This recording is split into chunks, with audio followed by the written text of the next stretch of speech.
du Fils et du Saint-Esprit. Amen. Sœurs et frères, bonjour. Je suis heureux de vous retrouver pour continuer notre méditation de la parole de Dieu. En ce dernier dimanche de l'année liturgique, nous célébrons la solennité du Christ, roi de l'univers.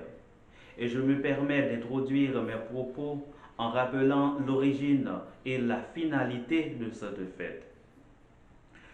Instituée par le pape Pie XI le 11 décembre 1925 dans sa lettre encyclique Quas Primas, la fête du Christ, roi de l'univers, est une invitation à tourner notre regard vers l'avenir, ou mieux, vers la destination finale de l'histoire qui sera le règne définitif et éternel du Christ.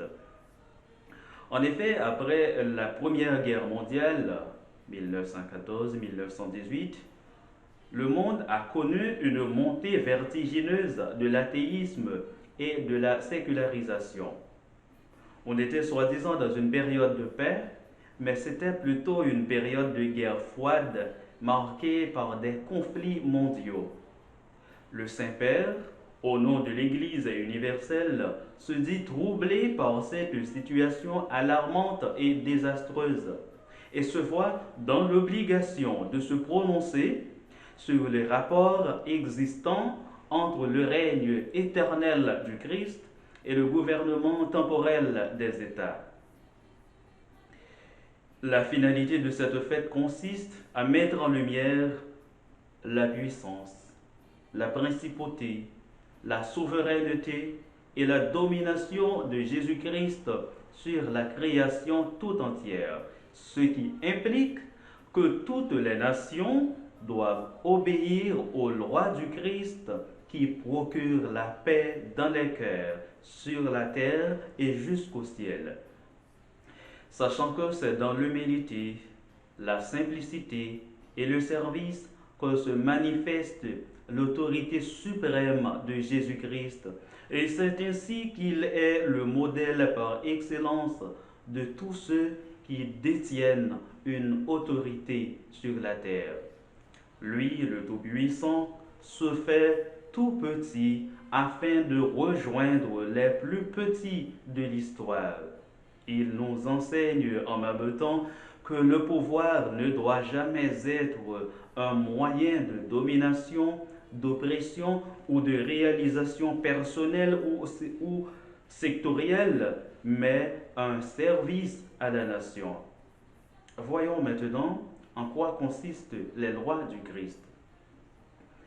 Dans l'évangile du jour, Jésus nous dit « J'avais faim et vous m'avez donné à manger. J'avais soif et vous m'avez donné à boire. J'étais un étranger et vous m'avez accueilli. J'étais nu et vous m'avez habillé. J'étais malade et vous m'avez visité. J'étais en prison et vous êtes venus jusqu'à moi. Alors venez, les bénis de mon Père, recevez en héritage le royaume préparé pour vous depuis la fondation du monde. Quant à vous, les maudits qui faites la guerre, qui semez partout la terreur, qui ne voyez pas en l'autre un frère à aimer, vous qui n'avez aucune compassion pour vos semblables, partez loin de moi dans le feu éternel préparé pour le diable et ses anges. Donnez à manger, donnez à boire, accueillir, aller vers les autres. Voilà, frères et sœurs très chers, les quelques gestes de miséricorde que Jésus exige de nous pour assurer notre place à sa droite dans le ciel. Alors vous qui vous engagez dans des associations bienfaisantes pour rejoindre les plus démunis, qui sont les frères et sœurs privilégiés de Jésus-Christ, vous qui savez ouvrir le cœur et les mains pour offrir un sourire aux autres, soyez heureux d'être les bénis de Dieu, les héritiers de son royaume.